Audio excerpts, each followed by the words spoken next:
there! So this video is going to show how I transformed this dress, which I got for £3 in a sale at Missguided, into a top, which you'll see at the end, if you make it that far. So for a start, I cut the dress to a length I thought would be suitable for a shirt on me. Unfortunately, I lost a load of data on an SD card that I accidentally ejected, so I don't have the video evidence to prove that I did, in fact, chop this dress. What you see here is me using a seam ripper to, rip the seams. I decided to do this in the middle of the front, which is where I planned on attaching some snap fasteners so I could have a more convenient way of putting on and taking off the shirt. There were some stray pieces of thread from the manufacturer's stitching, so I just pulled them out like so. Next, I decided to sew on the snap fasteners, which are basically those buttons that pop together. I used a red thread for this so that it wouldn't be too visible once I'd finished it. These snap fasteners were relatively straightforward to use. There were gaps conveniently placed, and I just weaved the sewing needle in and out of them a few times until I felt it was strong enough. I'd just like to point out, by the way, that I by no means claim to be professional.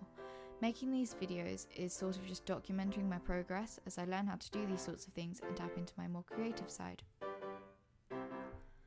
So once I'd finished sewing on the snap fasteners, I tied a knot in the thread to keep it in place.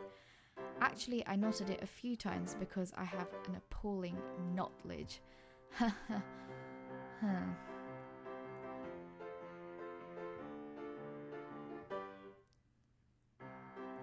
After, I cut off the excess thread so that it wouldn't be an inconvenience in the finished product. Snip. Ooh, look how the buttons snap together. This is very exciting. To make the bottom of the shirt look a bit better, I hemmed the edges. So I inserted pins to remind me of how thick I wanted the hem to be along the way. I'll put a link in the description to a video I found very helpful when trying to figure out what on earth hemming was.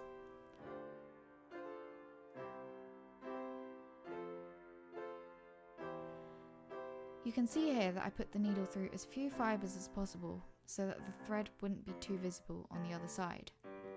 So this is the inside where the stitching I've done is more noticeable, but on the other side there are just the occasional dots. So this is what the shirt turned out to look like in the end.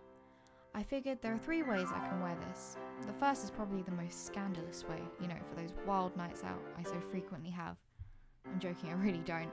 But anyways, the next is a cute top, which is more flowy and allows for more belly room for after I've eaten way too much food. The final way is a sort of balance between the two, which is my personal favourite way to wear it. I hope that you liked this video. Any feedback would be greatly appreciated because I'm still learning and trying to get the hang of this. If you did enjoy it, please drop a thumbs up and subscribe for more.